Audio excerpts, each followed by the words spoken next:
ప్రార్థన చేసుకుందాం. ప్రేమ కలిగిన తండ్రి, జీవాధిపతి, నీకు స్తోత్రములు. ఈ యొక్క ఆదివారపు ఆరాధనలో మీరు మాతో మాట్లాడండి. నీ మాటల చేత మమ్మల్ని ధైర్యపరచండి. నీ వాక్యము చేత మీ సన్నిధిలో నాయన మమ్మల్ని తృప్తిపరచండి. నీ సత్య మార్గములో మేము జీవించడానికి మీరు మా సహాయము చేయండి. ప్రతిదినము ప్రతి లేఖనము అనుసరించి నడవటానికి మీరు మాకు సహాయం అనుగ్రహించండి. మీ దాసుల ద్వారా నోటికి నీ యొక్క వాక్కును అనుగ్రహించి నాతో అందరితో మీరు మాట్లాడమని యేసు నామములో ప్రార్థించి వేడుకుంటున్నాము తండ్రి, ఆమేన్.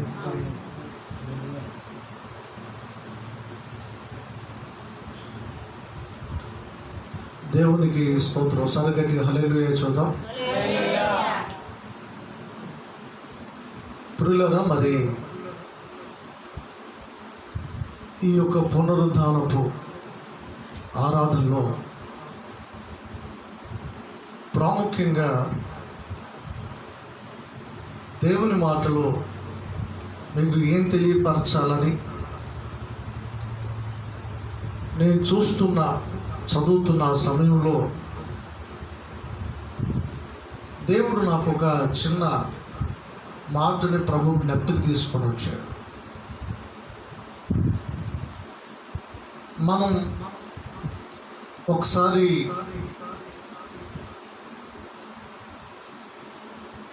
గత రోజుల్లో చదువుకుంటున్న ఆ చిన్న సమయంలో అడవికి అనేక జంతువులు అనేకమైన ఉన్నప్పటికీ కూడా ఒక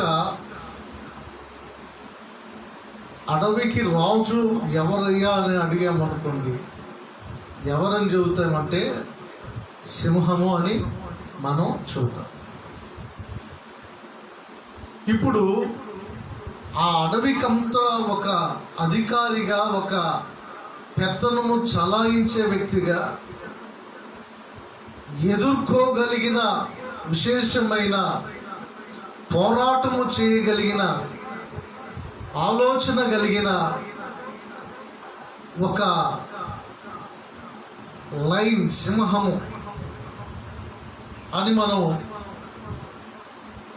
గత పుస్తకాల్లో కానీ ఏదైనా మనము ఆలోచిస్తున్నట్లయితే అడవికి రాజు ఎవరయ్యా అంటే సింహం. మన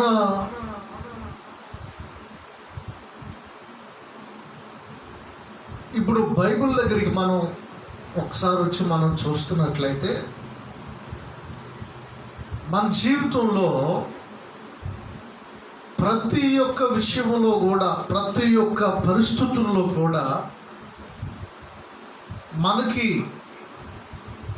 రాజు అనబడుతున్న ఆయన ఎవరైనా ఉన్నారనంటే అది ప్రభు అయిన యేసు అని మనం ఖచ్చితంగా చెప్పవలసింది. ఎందుకు? ఆయనకి పరలోకమందును భూమి మీదను కూడా ఆయన సర్వాధికారము కలిగిన వాడు. భూమి మీద రాజులు అనబడుతున్న వాళ్ళు ఎంతమంది ఉన్నా, అధికారము ఎంత ఉన్నప్పటికీ కూడా ప్రభు అయిన యేసయ్య అనబడుతున్న ఆయన ఎవరంటే రాజులకి రాజు, ప్రభువులకి ప్రభు. దేవునికి స్తోత్రం, హల్లెలూయా. ఆయన రాజులకే ఆయన గొప్ప రాజు, ప్రభువులకే గొప్ప ప్రభు ఎవరి అంటే మన ప్రభు అయిన యేసయ్య. అంటే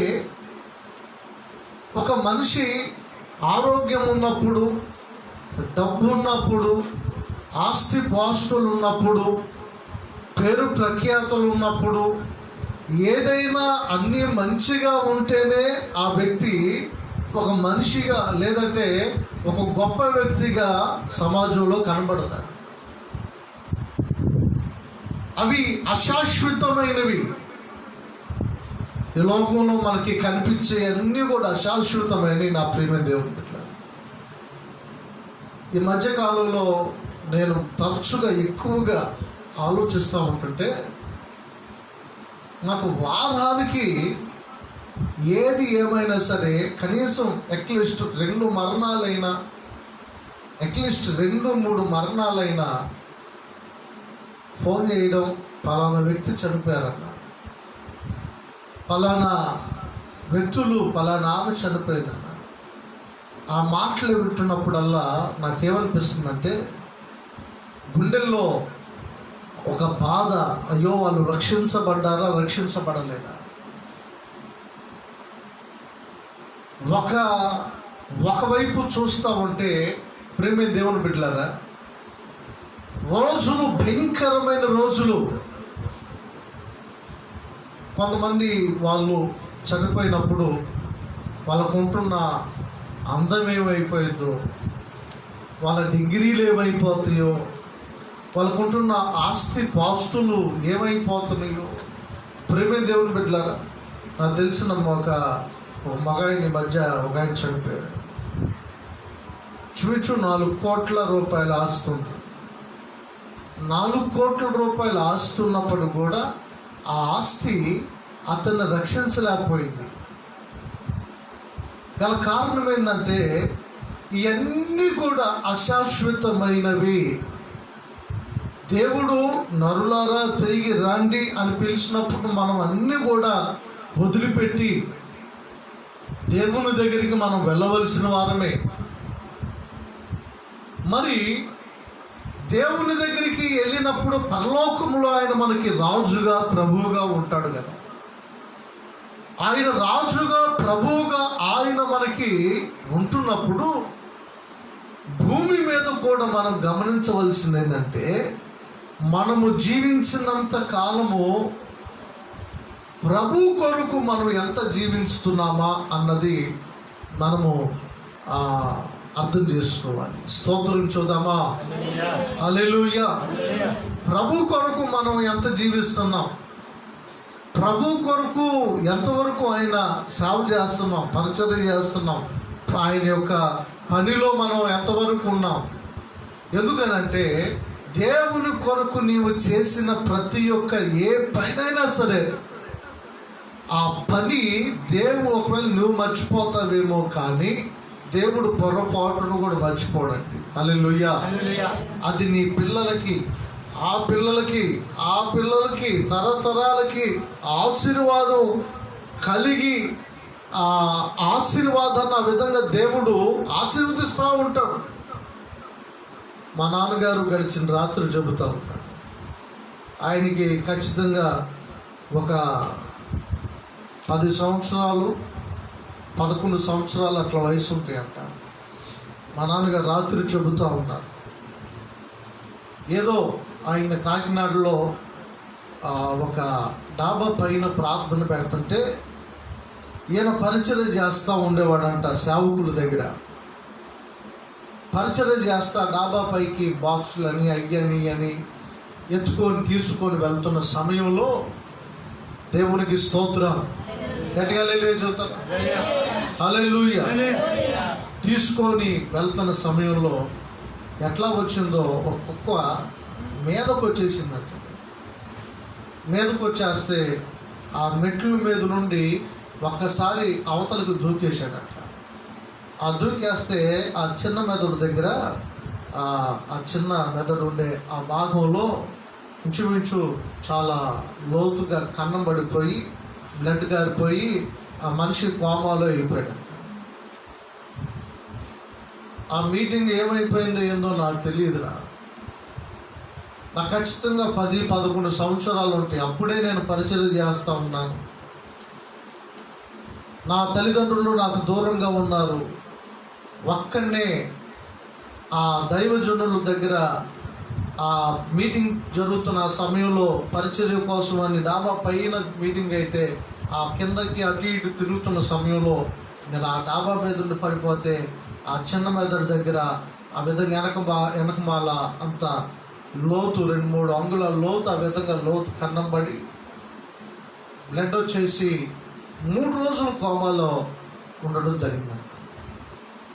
అయితే డాక్టర్లు ఒకటే చెప్పారంట, అయితే పిచ్చోడన్నా అవ్వాలి, లేదంటే ప్రాణమన్నా పోవాలి, లేదంటే అసలు ఏం జరిగిందో తెలీదు అని చెప్పారంట. దేవునికి స్తోత్రం, హల్లెలూయా. అక్కడ ఏం పని చేస్తున్నాడు? దేవుని పని చేస్తున్నాడు, పరిచయం చేస్తున్నాడు. ఇక చూడండి, 3 రోజుల తర్వాత అట్లా కొంచెం మెలకు వచ్చింది. ఆ మెలకు వచ్చిన ఆ సమయంలో ఏంటి నేను ఎక్కడున్నాను, మీటింగ్ అయిపోయిందా అని అంటున్నాడు.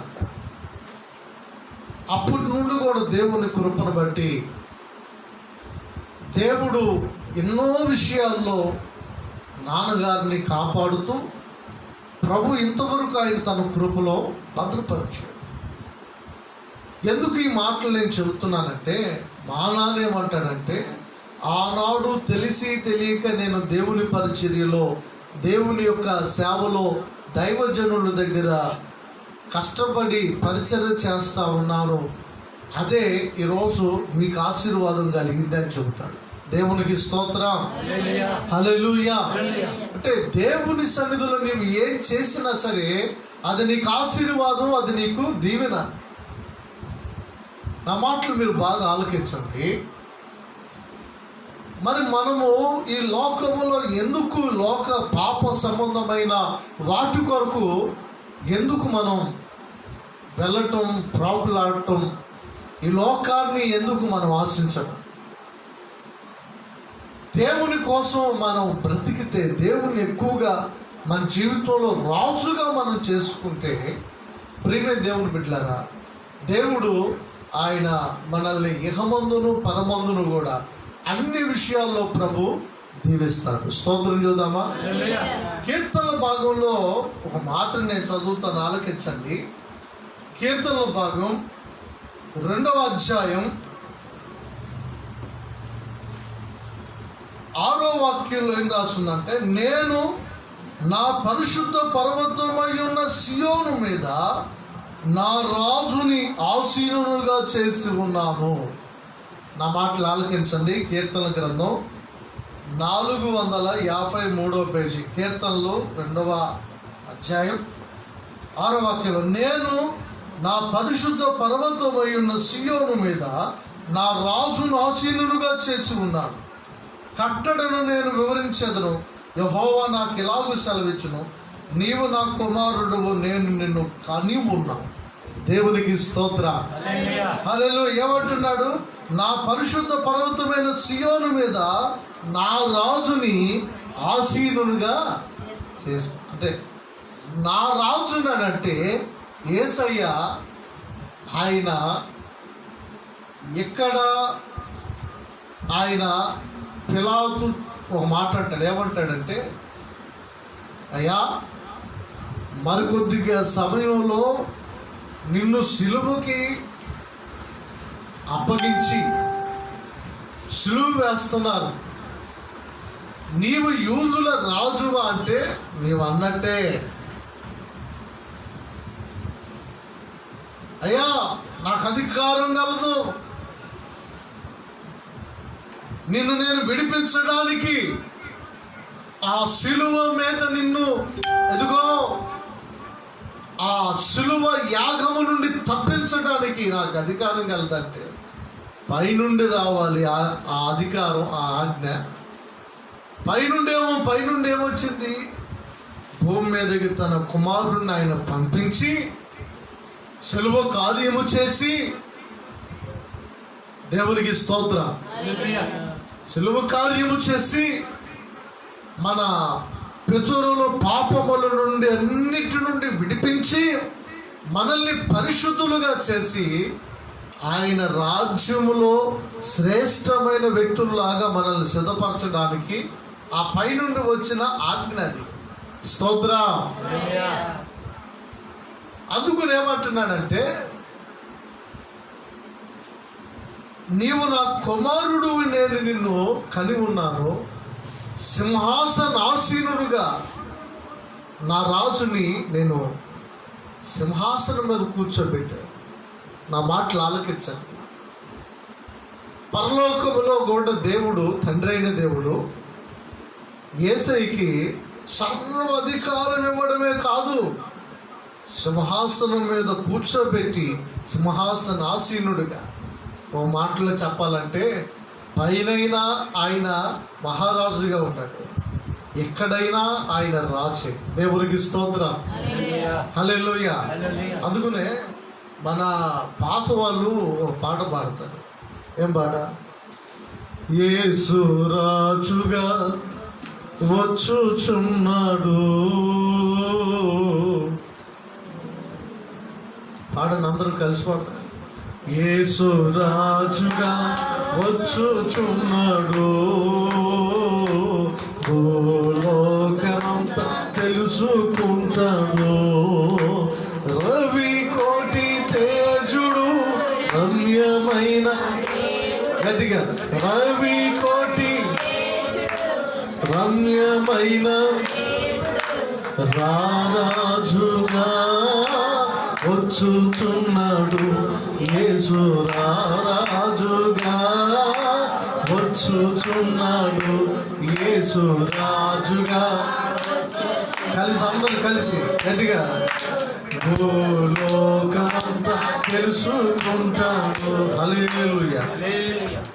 ప్రభు వారు ఎట్లా వస్తున్నాడంట? ఏ రాజు? గొప్ప రాజుగా, రాజులకి రాజుగా ఆయన రాబోతున్నాడు. అందుకుని ఆయన పరలోకములో కూడా సింహాసనం మీద ఆయన రాజుగా, ఆయన సింహాసనాసీనుడుగా ఉన్నాడు. తండ్రిని దేవుడు ఏమంటున్నాడంటే, ఇదిగో నీవు నా కుమారుడు, నేను నిన్ను, చెప్పండమ్మా, నేను నిన్ను కని ఉన్నాను. చేయడం కాదు, దేవుడు మనిషిని ఏం చేశాడు? ఆయన కన్నం కాదు, మనల్ని ఏం చేశాడు? ఆయన చేశాడు మట్టిలో నుండి. కానీ ఆయన తన కుమారుణ్ణి కని ఉన్నాడు. కని ఉన్నాడంటే అర్థమైందో తెలుసా? ఆయన మహా అనంత జ్ఞానములో నుండి, తన సమస్త తేజస్సులో నుండి ఆయన తన కుమారుణ్ణి కని. ఎందుకు కని అంటే, నా మాటలు ఆలకించింది, ఎందుకు కని అని అంటున్నాడంటే, ఆ కుమారుణ్ణి నా చేతులతో నేను చేసిన మానవుల యొద్దకి పంపించడానికి ఆయన తన కుమారుణ్ణి ఆయన కని ఉన్నాడు. దేవునికి స్తోత్రం. అంత ఘోరమైన శిక్షను అనుభవించాడు కదా. పరలోకములో ఉంటున్న తండ్రి ఎంత బాధపడి ఉంటాడు. దేవునికి స్తోత్రం. ఎంతో. కానీ అయినప్పటికీ పర్లేదు, నా బిడ్డలు నా చేతులతో నేను చేసిన ఆదామవ్వల నుండి వచ్చిన ప్రతి ఒక్క మానవుడు రేపు ఆయన దగ్గరికి రావటానికి ఆయన ఒక ప్లాట్ఫారం వేశాడు. ఎందుకు తెలుసా? ప్రభు రక్తములో నువ్వు కడగబడి ఆయన రాజ్య నివాసులుగా నువ్వు చేర్చబడడానికి. దేవునికి స్తోత్రం. హల్లెలూయా. ఇప్పుడు నేనేమంటున్నానంటే, నీ రాజు ఎవరు? నీ రాజు ఎవరు? నీ రాజు బంగారమా, వెండ, ఆస్తిపాస్తుల, అంద సౌందర్యాల, పేరు ప్రఖ్యాతల, పదవుల? అసలు ఏంటి నీ రాజు? ఏంటి? నా రాజు అయితే ఎవరంటే ఆయనే. దేవునికి స్తోత్రం. నీ రాజు ఎవరు? చెప్పండి. నీ రాజు ఎవరు? ప్రభు అయిన యేసయ్య. నా ప్రియమైన దేవుని బిడ్డలారా, కొంత నేను బైబిల్లో కొంత వాక్యాలు నేను చదువుతా ఉన్నప్పుడు పాత నిబంధన కాలంలో సమూయేలు ప్రవక్త తన ప్రజలకి న్యాయము తీరుస్తా యథార్థంగా జీవిస్తూ ఉన్నాడు ప్రియులారా. అయితే వాళ్ళ యొక్క తర్వాత ఆయన తన యొక్క బిడ్డల్ని నిలబెట్టి ఏం చేశాడంటే, అరే అనేక మంది ప్రజలు మన దగ్గరికి వస్తారు, వారికి మనం సరైన న్యాయం అనేది మనం చెప్పాలి, సరైన ఒక న్యాయం అనేది మనం ఖచ్చితంగా మనము తెలియచెప్పాలి అని తమ యొక్క బిడ్డల్ని నిలబెడితే, ఏమండి ప్రియులారా నా మాటలు ఆలకించండి, వాళ్ళు ఏం చేశారంటే తప్పుడు తీర్పులు తీరుస్తా, అన్యాయమైన తీర్పులు తీరుస్తా ఎవరి దగ్గర పడితే వాళ్ళ దగ్గర ఏం చేస్తున్నారంటే లంచాలు తీసుకొని దేవునికి వ్యతిరేకమైన పనులు వాళ్ళు చేయడం మొదలుపెట్టారు. హల్లెలూయా. ఇట్లా కాదు, ప్రజలందరూ ఒక నిర్ణయానికి వచ్చేసారు. అయ్యా నువ్వైతే బాగానే ఉన్నావు, చక్కగా దేవుడు నిన్ను అభిషేకించుకున్నాడు, నిన్ను దేవుడు నిలబెట్టుకున్నాడు, మరి నువ్వు చక్కటి తీర్పులు ఇచ్చావు, కానీ నీ పిల్లలు ఏంటి ఈ విధంగా ఉన్నారు, లంచాలు తీసుకొని డబ్బులు తీసుకొని తప్పుడు నిర్ణయాలు తప్పుడు విధముగా వాళ్ళు తీర్పులు తీరుస్తున్నారు. బాబు మాకు ఈ యొక్క విధానం మాకు వద్దని వాళ్ళు విసిగి వేసార్చారి. ఏమంటున్నారంటే మాకు ఒక రాజు కావాలి అంటున్నారు. దేవునికి స్తోత్రం. హల్లెలూయా. నేనేమంటున్నానంటే సమూయేలు గారు అంత గొప్ప ప్రవక్త కదా, ఎందుకు వారి పిల్లలకి ఆ దైవ సంబంధమైన లక్షణాలు అనేది ఎందుకు రాలేదు? స్తోత్రం. హల్లెలూయా. అందుకనే మనం చాలా ఇక్కడ మనం అర్థం చేసుకోవాలి. నీవు దేవుని బిడ్డవైతే, నీవు నిజముగా దేవునిని ఆరాధించే యథార్థమైన శ్రేష్టమైన మంచి ఒక దేవుని బిడ్డవైతే నీ పిల్లలకు కూడా నీవు వినాలమ్మా. తలకాలు పైకెత్తిన కలి వినండి. దేవునికి స్తోత్రం. నీ పిల్లలకు కూడా నీవు ఒక మాటలో చెప్పాలంటే నూరిపోయాలి. వాళ్ళ యొక్క మైండ్ సెట్లో, వాళ్ళ యొక్క ఆలోచనల్లో, వాళ్ళ యొక్క నడవడికల్లో, వారి యొక్క పద్ధతుల్లో వారికి విస్తారంగా బోధించాలి దేవుని మాటలు. వారికి విస్తారంగా నువ్వు బోధించకుండా వాళ్ళని దేవుని విషయాలు అక్కడక్కడక్కడ నేర్పిస్తే వాళ్ళు కూడా పిల్లలు అక్కడక్కడక్కడగానే ఉండి చివరికి దేవుణ్ణి నువ్వైతే బాగా ఆరాధిస్తున్నావు, నీ పిల్లలైతే దేవునిని ఆరాధించకుండా దేవునికి దూరంగా ఉంటారు. అట్లా కాదు సుమా. మనము ఏమి చేయాలంటే, నీవు ఎంత క్వాలిటీతో, ఒక మాటలో చెప్పాలి, ఎంత స్పిరిచువాలిటీతో నీవు దేవుని సన్నిధిలో ఎదుగుతా ఉన్నావో అదే ఆత్మీయత, అదే ప్రార్థన జీవితం, అదే శ్రేష్టమైన మంచి లక్షణాలని మనం ఏం చేయాలంటే మన బిడ్డలకు కూడా మనం నేర్పించుకోవాల్సిన బాధ్యత ఎవరి మీద ఉందంటే తల్లిదండ్రుల మీద ఉన్నది. దేవునికి స్తోత్రం. చెప్పండి గట్టిగా హల్లెలూయా. నువ్వు ఆహారం పెడుతున్నావు, మంచి భోజనం పెడుతున్నావు, కావలసిన బట్టలు ఇస్తున్నావు, కావలసిన డబ్బులు ఇస్తున్నావు, అదే కొనుక్కోరా అని మరి అన్ని విషయాల్లో మనం చూసుకుంటున్నప్పుడు దైవ సంబంధమైన వారి యొక్క అవసరత, అంటే దైవ సంబంధమైన లక్షణాలని సమృద్ధిగా విస్తారంగా నీవు ఎందుకు నీ పిల్లలకి నువ్వు నేర్పించుకోలేకపోతావు? హల్లెలూయా. నీవు నేర్పించుకోకపోతే పెద్ద అయిన తర్వాత వాళ్ళు దేవునికి విరోధంగా ఉంటారు, తల్లిదండ్రులకు వ్యతిరేకస్తులుగా మార్చబడతారు. లోకంలో ఒక లోకస్తులు జీవించినట్లుగా నీ యవనస్తులు కూడా, నీ పిల్లలు కూడా ఆ విధంగా జీవించడానికి మరి ఖచ్చితమైన శాతం అనేది ఖచ్చితంగా ఉంది.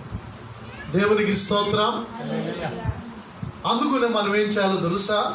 మన పిల్లలకి మనం ఎంత అవసరతలు తీరుస్తున్నామో దైవ సంబంధమైన అవసరత కూడా ఆ విధముగానే మనము తీర్చాలి. హల్లెలూయా.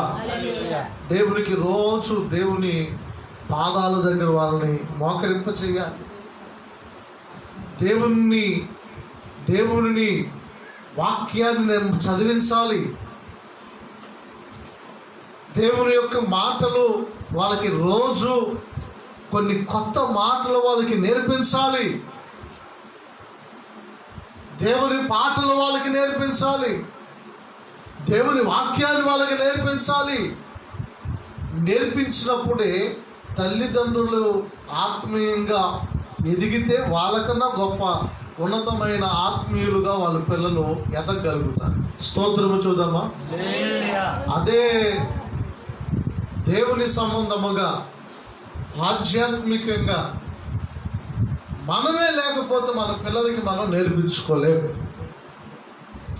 అందుకనే గమనించండి నా ప్రేమ దేవుడు బిడ్డలారా, సమూయేలైతే గొప్ప ప్రవక్తగా దేవుని సన్నిధిలో ఉన్నాడు, కానీ పిల్లలు మాత్రం లంచాలు తీసుకోవడం అలవాటు, తప్పుడు మార్గాల్లో వెళ్ళడం మొదలుపెట్టారు. ప్రజలు విసిగి వేసారిపోయారు. ప్రేమ దేవుడు బిడ్డలారా, అందుకనే ఏమన్నారంటే మాకు ఒక రాజు కావాలి అని మొదలుపెట్టారు. హల్లెలూయా. నా ప్రియులారా, ఎప్పుడు కూడా నేనేమంటున్నానంటే వీళ్ళు మాకు ఒక రాజు కావాలి అన్నది దేవుని చిత్తము కానే కాదు. ఎందుకనంటే అప్పుడు వీళ్ళకి ఉన్న రాజు ఎవరయ్యా అంటే ప్రభు అయిన యేసయ్య. హల్లెలూయా. ప్రభు అయిన యేసయ్య దగ్గరే వాళ్ళు అనేకమైన విషయాలు నేర్చుకోవడం కానీ వాళ్ళ తప్పులు సరిదిద్దుకోవడం కానీ చేసేవాళ్ళు. మధ్యలో సమూయేలు ప్రవక్త ఉన్నాడు కాబట్టి. కానీ ఇప్పుడు ఒక దైవజనుడు పక్కన పెట్టేశారు. ఇప్పుడు మాకు ఒక రాజు కావాలి, మాకు ఒక అధికారి కావాలి. ఎవరు ఎట్లాగైందని మరి వాళ్ళు దేవుని దగ్గర మొరపెడతా ఉంటే దేవుని చిత్తము కానే కాదండి. దేవునికి స్తోత్రం. కొన్ని మన సొంత ఆలోచనలు అన్నమాట. ఇట్లా చేస్తే బాగుండిద్ది, అట్లా ఉంటే బాగుండిద్ది, ఇట్లా ఉంటే బాగుండిద్ది మనం అనుకుంటాం. మన జీవితంలో అనుకున్న ఏవి కూడా జరగవు. ఏదైనా మనం దేవుని దగ్గర మనం ఏం చేయాలంటే, ప్రభువా ఏదైనా సరే నీ చిత్తం అయితేనే ఇది నీవు చెయ్యండి అని మనం ప్రార్థన చేయాలి. స్తోత్రం. హల్లెలూయా. మనం సొంతగా డెసిషన్లు తీసుకొని ఇదే ప్రభువా నీ చిత్తం నాయనా అన్నాం అనుకోండి, నీ పనులు చూసుకో, నీకు వందనాలని చెబుతాడు ఆయన యేసయ్య. స్తోత్రం. అంతే మరి. అందుకునే దేవుని చిత్తం, దేవుని యొక్క చిత్తము ఏమై ఉందో తెలుసుకొని దానికి లోబడాలి. అది కఠినమైందైనా మనం లోబడాల్సిందే. స్తోత్రం. యేసయ్య ఏంది ఆయన తండ్రి అయిన దేవునికి ఏంటంటే, నా బిడ్డలకి నేనే రాజుగా ఒక నాయకుడిగా నా దగ్గరికి రావాలని దేవునికి ఒక మంచి ఆలోచన. వీళ్ళేంటి మధ్యలో ఒక రాజు పెట్టుకుంటే ఆ రాజును కొంచెం మెయింటైన్ చేయొచ్చు, ఆ రాజు దగ్గర చెప్పు చేతుల్లో మనం ఉండవచ్చు అని వాళ్ళ ఆలోచన. దేవునికి స్తోత్రం. అయ్యా ప్రభువా నాయనా అని సమూయేలు ప్రవక్త దేవుని దగ్గర మొరపెడితే, దేవుని దగ్గర అయ్యా ఏంది నాయనా వీరికి రాజు ఎట్లా నాయనా, మరి రాజు పరిస్థితి ఎట్లా, ఏ వ్యక్తిని నియమించాలనంటే అప్పుడు సౌలుని దేవుడు చూపించి సౌలుని అభిషేకించడం జరిగింది. ఇక్కడ నా మాటలు ఆలకించండి, గట్టిగా దేవునికి స్తోత్రం చేద్దాం. అందరూ వింటున్నారా? అందరూ సౌలుని రాజుగా చేయడం దేవుడు చేశాడండి, బాగానే ఉంది. సౌలు ఎవరిని దేవుడు రాజుగా చేశాడు? ఏం పేరమ్మా? సౌలుని దేవుడు ఏం చేశాడు? రాజుగా దేవుడు చేశాడు. ఇప్పుడు సౌలు దేవుడు రాజుగా చేస్తే సౌలుకి ప్రియమైన దేవుని బిడ్డలారా, ఆయనకి కొంత తెలుసు, కొంత తెలీదు. దేవునికి అవిధేయుడుగా కొన్ని విధానాల్లో, కొన్ని మార్గాలలో సౌలు అవిధేయుడుగా వెళ్ళడం బట్టి జరిగింది ఏంటంటే, తన యొక్క స్థానాన్ని కోల్పోయాడు, రాజు స్థానాన్ని. ముందే చెబుతాడు సమూయేలు ప్రవక్త, ఒక వ్యక్తి రాజుగా మీకు వచ్చాడంటే మీరు చాలా నష్టపోతారు, మిమ్మల్ని చాలా ఇబ్బందులకు గురి చేస్తాడు, మీకు ఎన్నో అనేకమైన విధాలుగా నష్టాలు జరుగుతాయి, ఇబ్బందులు జరుగుతాయి, మీ మీద భారం ఎక్కువ వేస్తాడంటే వీళ్ళు ఎక్కడంటారండి? అయినా పర్లేదు, మాకు ఒక రాజు కావాలి. దేవునికి స్తోత్రం. మాకు ఒక రాజు కావాలంటున్నారు, కానీ దేవుడే మాకు ఒక రాజుగా ఉంటే ఎంత మా జీవితం బాగుండిద్ది అని వాళ్ళు ఊహించలేకపోయారు. స్తోత్రం చేద్దామా ప్రియులారా? నా మాటలు ఆలోచించండి. మన కుటుంబంలో కూడా దేవుడు మనకి రాజాతి రాజుగా ఉండాలి. స్తోత్రం. మన జీవితంలో కూడా దేవాతి దేవుడు మనకి రాజాతి రాజుగా ఉంటే అది మన జీవితానికి ఎంతో ఆశీర్వాదం అండి, ఎంతో దీవెన అన్నమాట. కానీ ప్రియులారా, నా మాటలు ఆలకించండి. దేవుని మనం పక్కన పెట్టేసి మనం ఏం చేస్తాం? మనుషుల మీద ఆధారపడతాం. మరి ఇశ్రాయేలు ప్రజలు వాళ్ళందరూ దేవుని పక్కన పెట్టి ఎవరి మీద ఆధారపడుతున్నారు? మాకు ఒక రాజు కావాలి, సౌలు మీద ఆధారపడుతున్నారు. సౌలు దేవునికి వ్యతిరేకముగా జీవించడం బట్టి తనకి ఉన్న పదవి కోల్పోయాడు. దేవునికి స్తోత్రం. అప్పుడు వాళ్ళందరూ కలిసి ఏమంటున్నారో తెలుసా? ఆ మాటలో ఒకసారి మనం చదువుకుందామా? సమూయేలు మొదటి గ్రంథం 12వ అధ్యాయం.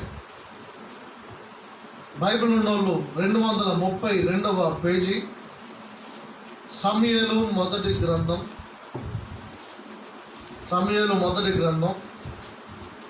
12వ అధ్యాయం 19వ వాక్యంలో ఏం రాసిందంటే, సమూయేలుతో ఇట్లన్రి, రాజును నియమించమని మేము అడుగుట చేత మా పాపములన్నిటిని మించిన కీడు మేము చేసితిమి. కాబట్టి మేము మరణము కాకుండా నీ దాసులమై ఉన్న మా కొరకు నీ దేవుడైన యెహోవాకు ప్రార్థించుము. స్తోత్రం చెబుతారు గట్టిగా, అందరూ చెప్పండి ఒకసారి. హల్లెలూయా. ఏమంటున్నారంటే 12వ అధ్యాయం వాక్యం రెఫరెన్స్ మీరు చూసుకోండి. మరలా 12వ అధ్యాయం 19-20 వాక్యాలు మీరు చదువుకోండి. అయ్యా, మేము రాజు కావాలని అడగటం అనేది మేము జనరల్గా దేవుని మామూలుగా మేము చేస్తున్న అనేకమైన తప్పిదములన్నిటికన్నా, పాపములన్నిటికన్నా అంతకంటే మించిన ఘోరమైన తప్పిదం మేము చేశాము. స్తోత్రం. వినండి, నా కళ్ళు చూసి వినండి. హల్లెలూయా. ప్రియులారా, మన జీవితంలో మనం కొన్ని విషయాల్లో చిన్న చిన్న తప్పిదములు మనం చేస్తూ ఉంటాం. తెలిసి చేసినా తెలియక చేసినా ఏదైనా సరే చిన్న చిన్న అవిధేయత పనులు మనం చేస్తూ ఉంటాం. ఇప్పుడు వీళ్ళు ఏమంటున్నారంటే, అయ్యా, మేము దేవునిని రాజుగా మేము పక్కన పెట్టేసేసుకొని మాకు రాజు కావాలని అడగటం అనేది మేము చేసిన అంతకు మించి గొప్ప పాపం నాయన.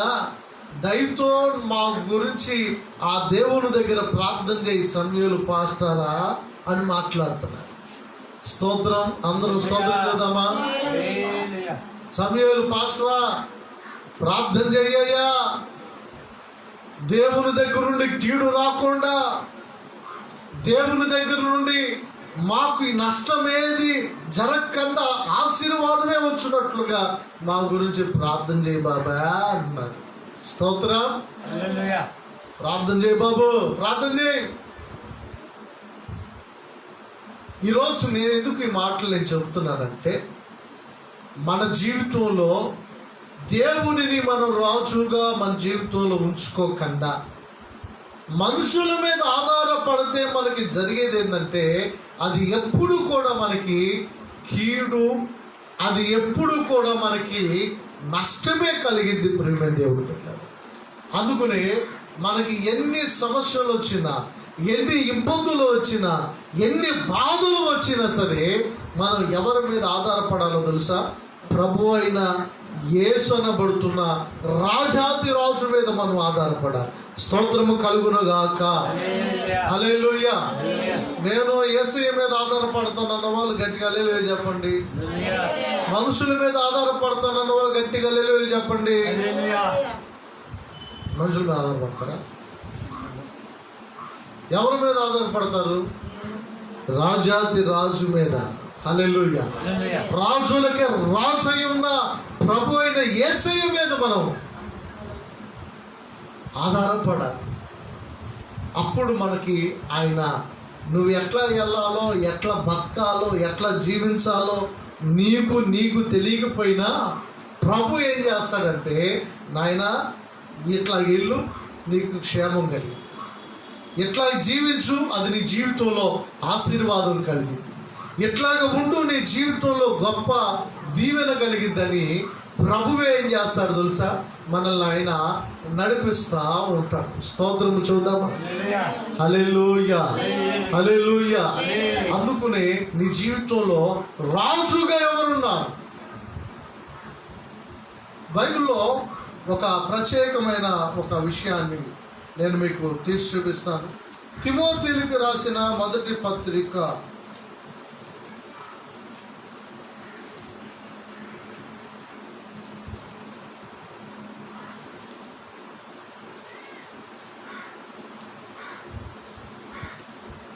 'అపోస్తులైన పౌలు గారు తిమోతికి రాసిన మొదటి పత్రిక 1వ అధ్యాయం 17వ వాక్యంలో ఏం రాసిందంటే, సకల యుగములలో రాజయ్యుండి, సకల యుగములలో రాజయ్యుండి అక్షయుడును అదృశ్యుడగు అద్వితీయ దేవునికి ఘనత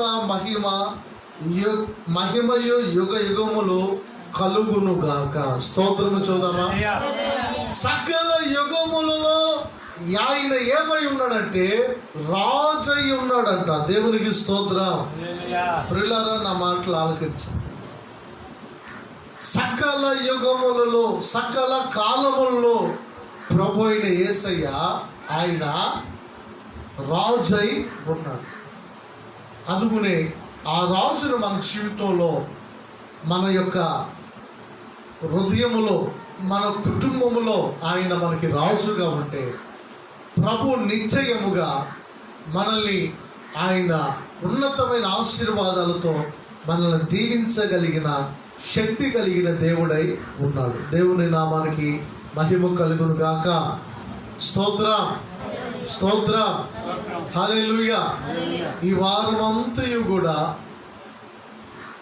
రాజులకి రాజై ఉన్న దేవుడు మీకు మీ కుటుంబాల్లో రాజై ఆయనే మిమ్మల్ని నడిపించి సకల విషయాల్లో దేవుడు మిమ్మల్ని దీవించి ఆశీర్వదించును గాక. ఆమేన్. తలలు వంచండి, కళ్ళు మూసుకోండి, చిన్న ప్రార్థన చేసుకోండి. తలలు వంచండి, కళ్ళు మూసుకోండి, చిన్న ప్రార్థన చేసుకోండి. స్తోత్రం. Hallelujah, hallelujah. Praise the Lord, praise the Lord.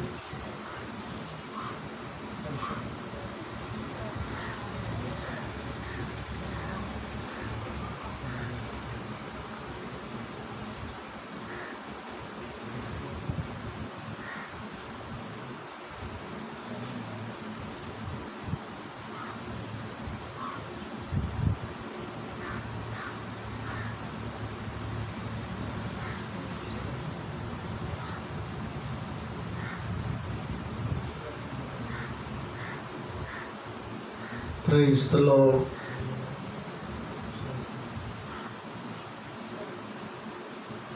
నిన్న నేడు నిరంతరం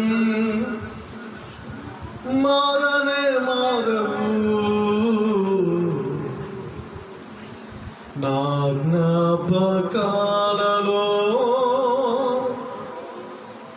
చెరగని వాడము నీవే నీవే, నమ్మదగిన దేవుడవు, నీవు నా పక్షమై నిలిచే ఉన్నావు. యేసయ్యా స్తోత్రం. హల్లెలూయా హల్లెలూయా హల్లెలూయా హల్లెలూయా హల్లెలూయా హల్లెలూయా హల్లెలూయా హల్లెలూయా హల్లెలూయా హల్లెలూయా.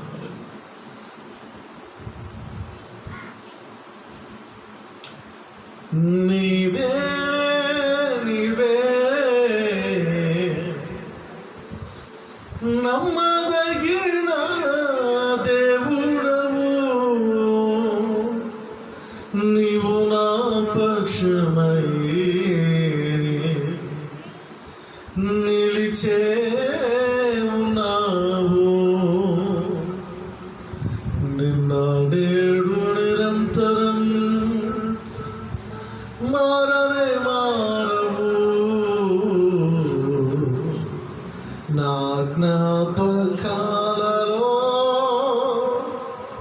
చెరగని వాడవు నీవే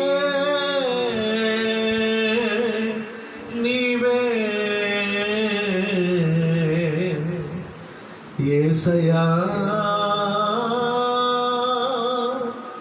యేసయ్యా స్తోత్రం నాయనా. హల్లెలూయా హల్లెలూయా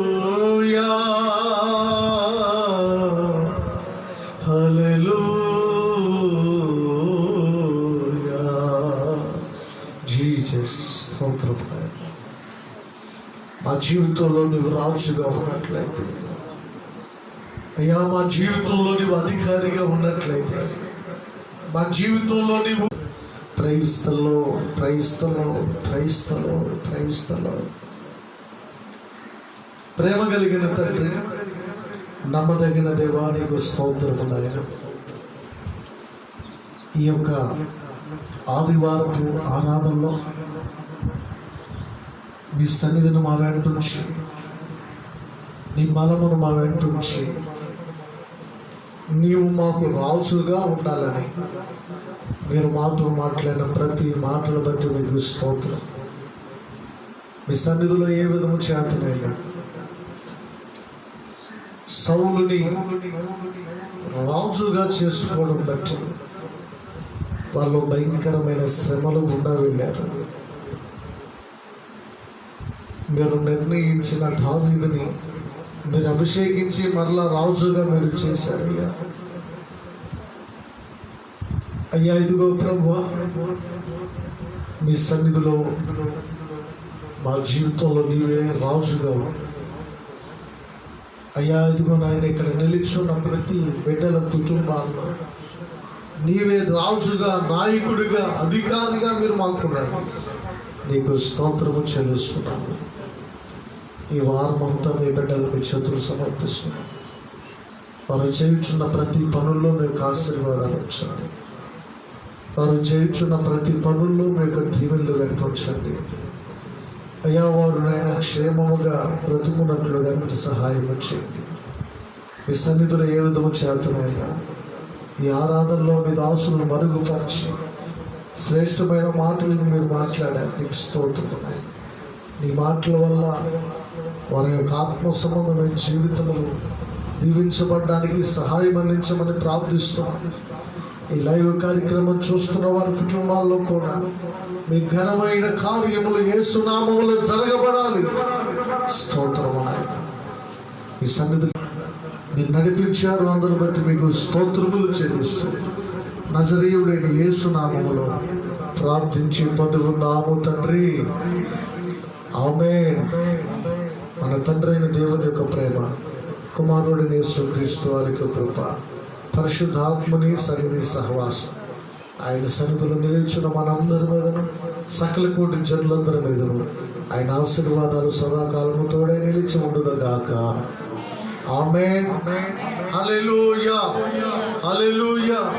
అందరికీ వందనాలు. మొదలుకు వస్తే ప్రార్థనలు చేస్తాం.